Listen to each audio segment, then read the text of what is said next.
First at 9 this Tuesday, the 3rd of June 2025. Data security. Sri Lanka to take steps to prevent potential data leaks to India that could threaten national security, says the Deputy Minister of Digital Economy. Opposition calls for urgent amendments to the Data Protection Act. Shocking revelation. The Ceylon Electricity Board has revised data used to justify electricity tariff hikes. Opposition and energy experts claim there is no need for a tariff hike. Out on bail. Former Health Minister Kehelia Rambukwala and his son arrested on corruption charges released on bail. Kehelia and others accused of substandard human immunoglobulin case to be indicted next week. Relief for SMEs. Sri Lanka launches the National Credit Guarantee Institution to boost financial access for small and medium enterprises. Cine Campus Open Day. May masa 3 වෙනි දින උදෑසන 9 සිට Cine Campus පරිශ්‍රයේදී. From Derana, this is Derana First at 9. Live from Studio 24 in Colombo. Good evening and welcome to Derana First at 9, Sri Lanka's most trusted news source. I'm Tatya Aronayaka joining you live with the latest in Sri Lanka and around the world. We begin with your top story. Parliamentarian of the Samagi Jana Balawegaya Kabir Hashim pointed out that the Personal Data Protection Act needs a series of amendments, including appointing the Data Protection Authority through Constitutional Council to ensure the authority's independence. In Parliament today, Deputy Minister of Digital Economy Eranga Weeraratne discussed the recently initiated digital IT venture in collaboration with India and went on to say that the government has called a tender to obtain a new cloud-based data center for the government. The Deputy Minister went on to say that the government is working towards amending the agreement with India in order to ensure Sri Lanka's data security. Data protection. Amending the Personal Data Protection Act is very good. I am happy that a JVP-led government is discussing this act. Back when I presented the first bill to Parliament, the Data Protection Agency and the act received backlash from the JVP. However, they say they allocated 3 billion rupees. How much funds out of this 3 billion did you spend on establishing a digital economy or digitizing state entities? Facilitating card payments to settle expressway charges is not something you introduced. It is not new technology. That is a facility provided in all other countries of the world. The Prime Minister received a death threat via email. That is all that has happened in terms of digitization. Court automation was discussed. They said this will be implemented. However, what steps will be taken? The Justice Minister made a statement noting that a certain court ruling was issued because their government came to power.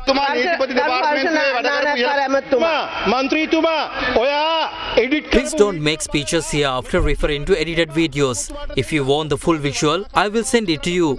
Use the valuable time allocated to you to talk about the act rather than mudslinging. Just see how the Justice Minister behaves. Sit down. The Digital Act was put in place. Where would the data centers be established? Tell me that if you know. Data centers Data centers maintained by previous governments are not in good condition. We have called a tender to obtain a new cloud-based data center for the government. Measures to acquire it are underway. The digital ID was discussed. This system was established in a way which grants access to India at any time. However, we are working towards amending those agreements in order to ensure security within our national data system. They are saying that our data is leaked to India. As the subject minister, do you take responsibility for the statement you made regarding India having access to your data in previous days? Give him the mic. Tell him to own up to his statement. Access given to Indian companies is a threat to the security of national data. It is the foreign minister who will fall into trouble because of your lies. We will provide our support towards digitization. However, do not lie. the Data Protection Authority which is going to be appointed, you would appoint technocrats, business leaders, industry representatives, because they will all be dealing with data and they'll have to be special engineers who know that knowledge. But what about the appointment of a human rights lawyer, about an independent person, civil society specialist who can be appointed into this? Now all these appointments will be political appointments, because we made an appeal at that time, we made a request, we made a demand when we were in opposition. We still take that position to say that the Data Protection Authority must be appointed through the Constitutional Council, because that will ensure independence of the Data Protection Authority. When you look at this act, it grants broad exemptions to the public sector. The public sector or the public entities, for example, in the name of national security, they can use data, misuse data, collect data, and they can abuse it. This amendment has to encompass certain changes. We believe, we are proposing that there must be parliamentary oversight. We believe that there must be amendment the exemption clause to include judicial or parliamentary oversight for government access to personal data. So Parliament has oversight over it, to establish a data protection tribunal to handle complaints and appeals. According to what I have heard, electricity tariffs are to be increased by 18% in order to receive the next tranche of the IMF extended fund facility. Is this true? Will electricity tariffs see an 18% hike? You may be hearing fake news leaked through various sources. However, as a government, we are responsible of fixing reasonable prices of state sector services in accordance with the cost recovery mechanism. We expect to take the final decision according to those principles and the information and details provided by the respective departments. The PUCSL will formulate the tariffs accordingly.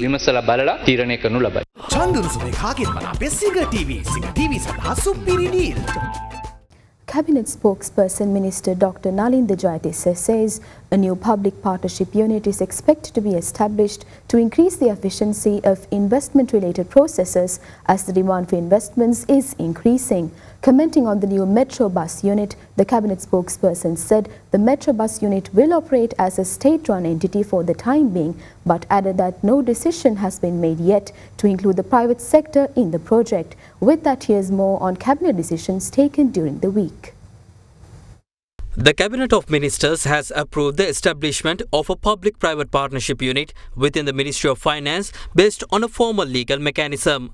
This unit will replace the National Agency for Public-Private Partnership. A committee headed by the Senior Additional Secretary to the President for Finance and Economic Affairs will be appointed to coordinate the unit's preliminary activities until it is formally established. දැන් මේකෙන් හදන්නේ මේ රාජ්‍ය ආයතන කීපයක් පෞද්ගලිකකරණය කළා මේ ඒකකේ පිටවන්නද? නෑ BOI සහ තවත් ආයතන තිබෙනවා. No, we already have institutions such as the BOI to attract investments. The National Agency for Public-Private Partnership currently functions to facilitate investment-related activities. Some projects are carried out not only by government institutions but also with the participation of the private sector. Given the growing demand for investment, there is a need to enhance efficiency. Establishing this new unit is intended to achieve that objective. ඒ කටයුතු ඉදිරිමත් කිරීම සඳහා තමයි මේ නව එකක පිටවන්නට ආණ්ඩුව කල්පනා කරේ.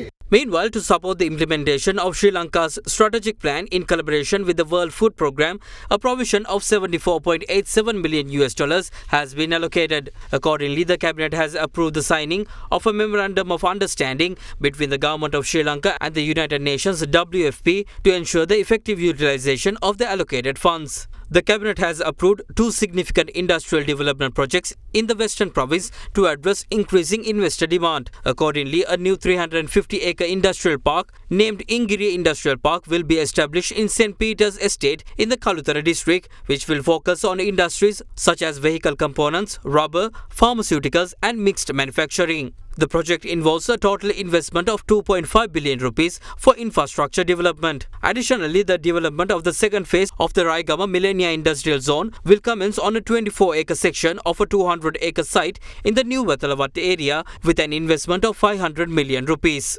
In other decisions, Cabinet has approved a 250 million rupee initiative to identify and release underutilized state lands for private sector investment. Target sectors include agriculture, renewable energy, tourism and manufacturing, with the goal of boosting SMEs and broader economic development. In a conservation-related decision, a 2.5-kilometer stretch of the Nikkandu Solar Canal in Kegol has been declared a sanctuary to protect the critically endangered Bandulapetia species of fish. The species population has dropped to fewer than 300 due to pollution and habitat destruction. Cabinet has approved the launch of a modern metro bus unit under the Sri Lanka Transport Board.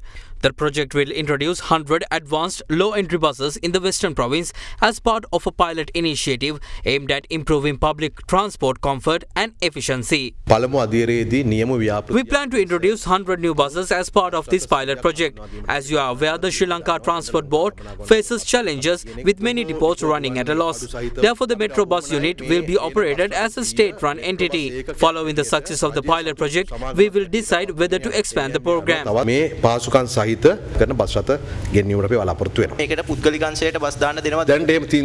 There's no such decision at this stage. Any future involvement of the private sector will depend on the success of the pilot phase. Meanwhile, the Cabinet has approved increased government assistance for permanent housing in the northern and eastern provinces. Displaced families will now receive up to 1.5 million rupees per house under ongoing resettlement programs. CINEC campus open day මැයි මස 3 වෙනි දින උදෑසන 9 සිට CINEC campus පරිශ්‍රයේදී Public representatives and energy analysts accused the Ceylon Electricity Board of distorting financial statements in order to pave the way for a tariff hike, despite there being no such requirement for tariff revisions. The development came up on the final day of the public consultation regarding the 18.3% increase in electricity tariffs proposed by the Ceylon Electricity Board held today in Colombo. The Ceylon Electricity Board submitted a proposal to the Public Utilities Commission of Sri Lanka on the 16th of May regarding a second electricity tariff revision for this year, seeking an 18.3% increase in tariffs starting from June 1st, 2025. Accordingly, the Public Utilities Commission stated that the proposal will undergo a public consultation, which was carried out over the span of 8 days in 8 districts of the country. Marking the final day, the public consultation of the Western Province was held today at the BMICH in Colombo. At the meeting, the proposal was presented by the Deputy General Manager of the Ceylon Electricity Board, Madhavi Kudaligama. When looking at the summary of the CEB's total expenses, the total cost is 276.5 billion rupees. As per the estimates, for the next 7 months, a loss is expected. Under the extended fund facility of the IMF, the government of Sri Lanka has reached an agreement to recover the loss recorded by the CEB within the next quarter of 2025. The Secretary to the Finance Ministry informed us of this in writing. Secondly, the profit of the last half of 2024 was also balanced according to how it was charged. The CEB proposes to increase the electricity tariff to recover the total loss. Following the meeting, public representatives, energy analysts and civil organizations commented on the proposed tariff increase. Even though this shows that an additional 11 billion rupees were brought forward from the previous year, the fact that an excess of 51 billion rupees had been accumulated during 6 months until January last year was concealed. According to our estimation, an excess of over 16 billion rupees is due to be achieved in the next 6 months of this year. The CEB has always depicted a lesser amount of rainfall than the actual amount. If you look at the past 4 months, there is a 36% difference in the rainfall that has been calculated. The calculated figure for the rainfall is lower than reality. Accordingly, there is no requirement to increase tariffs. The accounting method is wrong. The CB has not recorded a loss of 18.5 billion rupees. Instead, they have recorded a profit of 7 billion rupees. Accordingly, there is no requirement to increase the electricity tariffs by 18.3%. This must be mostly due to the loans and working capital loans because they haven't implemented any cost recovery measures. We will have to inquire the reasons behind this from the person who swore in as Mayor of Kadwela yesterday. The required measures have not been implemented for a long time. We cannot agree to this at all. The statement by the CEB says there's an excess of 11.858 billion rupees from price revisions. But according to the internal financial statement by the CEB, the excess amount is not 11 billion but 37.33 billion rupees. We can see that they have committed several distortions while compiling these financial statements in order to pave the way for a tariff hike. Meanwhile, Cabinet spokesperson Minister Dr. Nalinda Jayadissa also commented on the proposed electricity tariff hike at the Cabinet briefing today. IMF මීළඟ වාරිකය පිළිබඳ විශාල අවධානයක් තියෙනවා ඔබතුමා. මොකද තීරණාත්මකම දෙයක් නිසා විශේෂයෙන්ම මේ විදුලි බිල වැඩි කරාට පස්සේද අපිට වාරිකය ලැබෙන්නේ මොකක්ද ඒකේ තත්ත්වය? Whether it is happening before or after, it is not important. Measures are being taken regarding the IMF review and the next tranche. Several discussions are being held on how costs can be recovered. Proposals have been submitted and discussions are underway. The Ministry of Finance will inform of this accordingly. Meanwhile, Professor Udayanga Hemapala was appointed the new chairman of the Ceylon Electricity Board following the resignation of Dr. Tilak Siambala Pitya. The appointment was officially communicated in a filing with the Colombo Stock Exchange today. Professor Hemapala has served as the Secretary to the Ministry of Energy and as a Professor of the Department of Electrical Engineering and the Dean of the Faculty of Engineering at the University of Moratuwa. President Anura Dissanayake met with the Deputy Prime Minister and Minister of Defence of Australia, Richard Marles, at the Presidential Secretariat this morning. The meeting focused on reinforcing the long-standing relationship between Sri Lanka and Australia, with particular attention given to expanding avenues for bilateral collaboration. Deputy Prime Minister Marles reaffirmed Australia's strong commitment to fostering a close partnership with Sri Lanka's new leadership. He commended the administration's anti-corruption drive and underscored that bolstering ties in trade, the economy, politics, tourism and investment was a key purpose of his visit. In a separate engagement, Deputy Prime Minister Marles also met with Prime Minister Dr. Harini Amarasuriya for further discussions.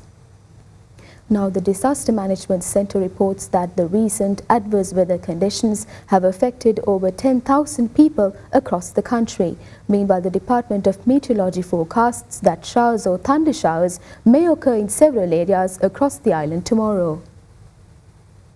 According to the latest report by the Disaster Management Centre, 10,376 people of 2,803 families have been affected by the adverse weather. 2,683 houses have been partially damaged due to strong winds, heavy rain, landslides, lightning and fallen trees. When contacted by Ada Derana, duty meteorologist at the Department of Meteorology, Malit Fernando, stated that although the possibility of heavy showers remains low, showers or thunder showers may occur in several areas across the island. Possibility for heavy showers over the island is very low. However, several spells of showers will occur in western, Sabaragamu, central and northwestern provinces and in Gol and Matara districts. Showers or thunder showers may occur at a few places in Uva province and in Ampara and Particular districts, particularly during the afternoon or night. Fairly strong winds about 30 to 40 kilometers per hour can be expected at times over western slopes of the central hills and northern, north central, northwestern and southern provinces and in Trincomalee districts. Considering the weather forecast for sea areas around the island, showers are likely at a few places in the sea areas of the coast extending from Putlam to Hambantota via Colombo and Galle. Mainly fair weather will prevail over the other sea areas around the island. Winds will be mainly southwesterly. Wind speed will be 30 to 40 kilometers per hour and can increase up to 50 kilometers per hour at times in the sea areas, particularly of the coast extending from Chilau to Kankasanthuru via Putlam and Mana and from Galle to Potuville via Hambantota. Meanwhile, motor traffic on the Hatton Nuwara main road at the Nanoe area was restricted to a single lane from today owing to a landslide risk. In the meantime, high water levels were observed in the Castlereagh and Mausa reservoirs today due to the heavy showers which occurred in the past few days. Health authorities say Sri Lanka has not detected any novel variants of the SARS-CoV-2 virus that causes COVID-19 as of May 2025. According to the Secretary to the Ministry of Health, Dr. Anil Jasinghe, specimens tested by the Medical Research Institute has only confirmed the presence of previously identified sublineages of the virus. No evidence of increased severity or complications has been reported. The country's respiratory surveillance system indicates that during 2024, 3% of respiratory specimens tested for SARS-CoV-2 yielded positive results, peaking at 9.6% in May 2024. The average positivity rate for 2025 so far is approximately 2%, with a slight increase observed in recent weeks. Globally, the World Health Organization has reported a rise in respiratory diseases, including COVID-19, since February 2025. Several countries in Asia have noted a notable increase in cases. Health authorities in Sri Lanka continue to monitor the situation closely. Dr. Jaisinghe reassured the public that there is no need for unnecessary panic. Individuals experiencing fever or respiratory symptoms should not seek hospital admission out of fear but should consult a doctor if symptoms worsen, particularly if they experience difficulties in breathing. Former Minister Keheliya Rambukwala and his son Ramith Rambukwala, who were arrested and remanded for allegedly causing a financial loss of over 8 million rupees to the government during his tenure as the Minister of Mass Media, Health and Environment, were ordered to be released on bail. Meanwhile, in a separate development, former Health Minister Keheliya Rambukwala and the others accused in the case filed over the alleged importation of substandard human immunoglobulin vaccines are scheduled to be indicted before a 3-member Colombo High Court trial at Bar next week. The case filed by the Commission to investigate allegations of bribery or corruption against former Minister of Mass Media, Health and Environment Keheliya Rambukwala was taken up today before the Colombo Chief Magistrates Court. Rambukwala was previously arrested and remanded in connection with allegations of causing a financial loss exceeding 8 million rupees to the government during his tenure in office.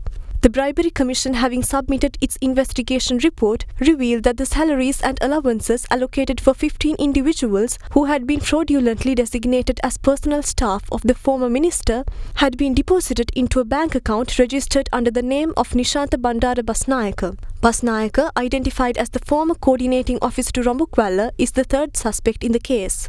The officers disclosed that Basnayaka had informed them that the ATM card linked to the account in question was used by Amali Rambukwala, daughter of Keheliya Rambukwala. However, upon being summoned and questioned by Bribery Commission officials, Amali Rambukwala denied these claims. The Commission further stated that additional inquiries, including the analysis of telephone tower data, will be undertaken to ascertain those responsible for using the ATM card in question. As the investigation has reached its final phase, the Bribery Commission requested that the suspects continue to be held in remand custody. Upon consideration of the submissions, Colombo Chief Magistrate Tanuja Lakmali ordered that the suspects be released on cash bails of 50,000 rupees each, along with 2 sureties of 1 million rupees each. Additionally, the magistrate imposed a foreign travel ban on Keheliya Rambukwala and his son Ramith Rambukwala. The Bribery Commission further requested that specimen signatures be obtained from Ramith Rambukwala for the ongoing investigation. The magistrate directed him to appear before the Commission tomorrow to provide the required samples. The case is scheduled to be taken up again on the 10th of October. In a separate development, the Attorney General has informed the Supreme Court today that former Health Minister Keheliya Rambukwala and the other accused in the case filed over the importation of substandard human immunoglobulin vaccines will be indicted before a 3-member bench of High Court judges next week. Deputy Solicitor General Nirmalan Vigneswaran, appearing on behalf of the Attorney General, informed the court of this during the hearing of a fundamental rights petition filed naming former Health Minister Keheliya Rambukwala and several others as respondents.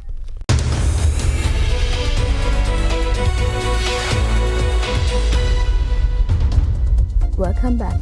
In your business news, the Deputy Minister of Finance and Planning Dr. Harshana Surya Peruma says Sri Lanka's banks and other financial institutions possess the mechanism to lend without collateral based on cash flows with the aid of the newly established National Credit Guarantee Institution. He made these remarks during the official inauguration of the National Credit Guarantee Institution yesterday.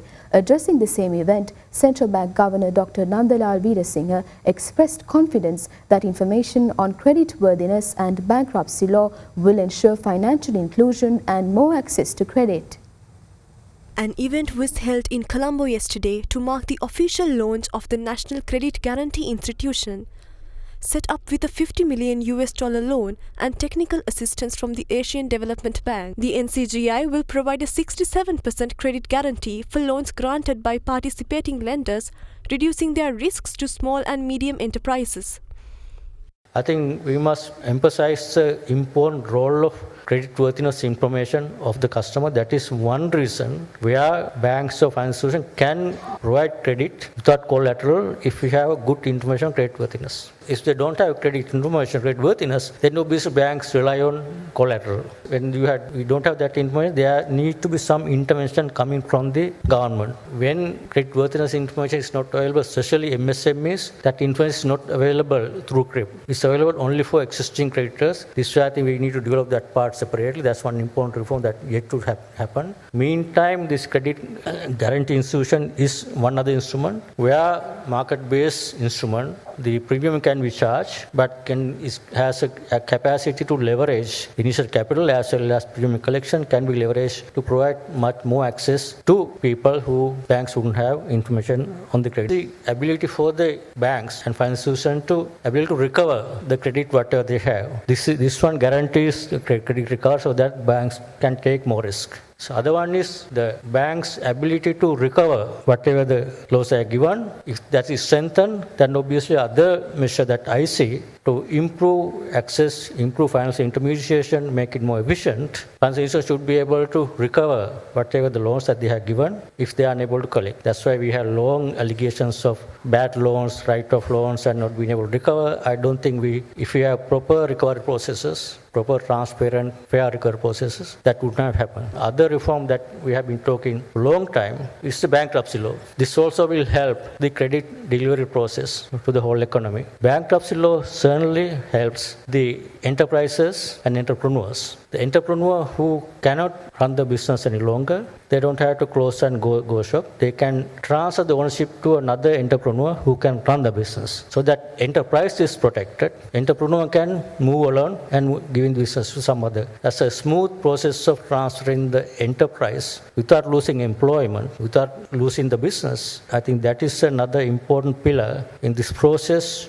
to have more inclusive financial services. In our manifesto, we mentioned we will provide credit without collateral. The National Credit Guarantee Insurance Institution provides that facility where credit will be extended to deserving businesses in the MSME sector to access finance without collateral. It was an item lacking in the Sri Lankan business landscape. From today onwards, that gap is filled. We want to support Sri Lankan entrepreneurs and businesses to explore more into the export segment, increase their productivity in the agricultural segment, environmental friendly industries and businesses, ecotourism, IT services, and many other sectors. It is very interesting to understand banks will look at financing businesses by looking at the viability of the model, by looking at the cash flow of the businesses instead of just focusing only on collateral. It is important for banks to understand the risk profile, take note of their expectations from the shareholders and stakeholders. It is also important to understand the support that is required by the SME sector. Sri Lanka has attracted 1,029,803 tourists as of 31st of May this year, as it continues to chip away at the target of securing 3 million tourist arrivals for the year. This figure includes the 132,919 tourist arrivals recorded between the 1st and 31st of May this year. According to data from the Sri Lanka Tourism Development Authority, the highest number of tourist arrivals for the month of May was recorded on the 1st of May with 6,311. India continues to be Sri Lanka's top source market with 47,001 tourists visiting the island, while the United Kingdom trails in second with 9,221 British tourists visiting the country between the 1st and 31st of May. A significant number of tourist arrivals were also recorded from China, Bangladesh, Germany and Australia. The Colombo Bourse closed in green today, aided by gains in counters such as Commercial Bank, Sampath Bank and DFCC Bank. The Colombo Stock Exchange all-share price index climbed 1.38% to settle at 17,214.39 points. Meanwhile, more liquid S&P Sri Lanka 20 climbed 1.91% to end at 5,131.28 points. Market turnover crossed 7.3 billion rupees. The banking sector was the top contributor to turnover, followed by the capital goods sector as the second highest contributor. Foreign participation in the market remained at subdued levels, with foreigners closing as net sellers.